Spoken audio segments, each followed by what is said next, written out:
Good day to you all. We are back with our daily devotion, and for today, day of Sunday, we are still with the series 365 Daily Devotion Bible Character Edition. For this day, the character we're going to talk about is still a king from the southern kingdom, and that would be King Jehoshaphat. So, King Jehoshaphat became a king after King Asa, and together with his father, they did what is evil in the sight of the Lord, but instead they did good, unlike in the kings to the northern uh, kingdom. So the book that we're going to use reference came from the book of 2 Chronicles chapter 17 verses 3 to 5. The Lord was with Jehoshaphat because he walked in the earlier ways of his father David. He did not seek the Baals, but sought the God of his father and walked in his commandments and not according to the practices of Israel. Therefore the Lord established a kingdom in his hands, and all Judah brought tribute to Jehoshaphat, and he had great riches and honor. So the reason why Jehoshaphat became a successful king is because he made a covenant with God. He followed his commandments and he dedicated his kingship to God, and because of that, God established his kingdom. He made his kingdom rich, he made his kingdom fruitful and prosperous. So we are going to study the one circumstances that happened in the kingship of King Jehoshaphat, and why or and how he pleased God.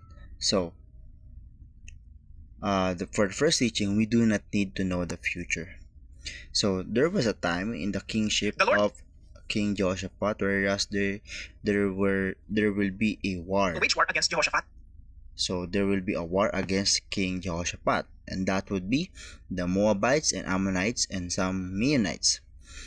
And they have formed a great army, a great number of army. And if you're going to compare their army to the army of King Jehoshaphat, the enemy had the upper hand. But King Jehoshaphat trusted the Lord. He said, Lord, the God of our ancestors, are you not the God who is in heaven? You rule over all the kingdoms of the nations. Power and might are in your hand, and no one can withstand. You are God. Did you not drive the inhabitants of this land before your people Israel and gave to forever the descendants of Abraham your friend? They have lived in and built a sanctuary for your name, saying, if calamity comes upon us, whether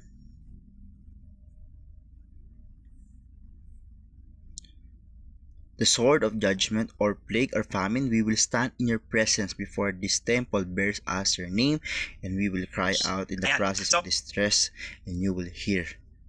Save us. So he gave his life to God. He may not know what the future is, but anything will happen.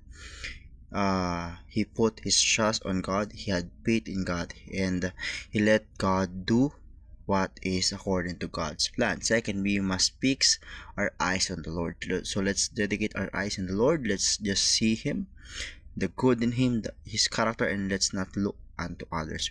Let's not have faith with other false gods, with just ourselves or other people. Let's prioritize our God.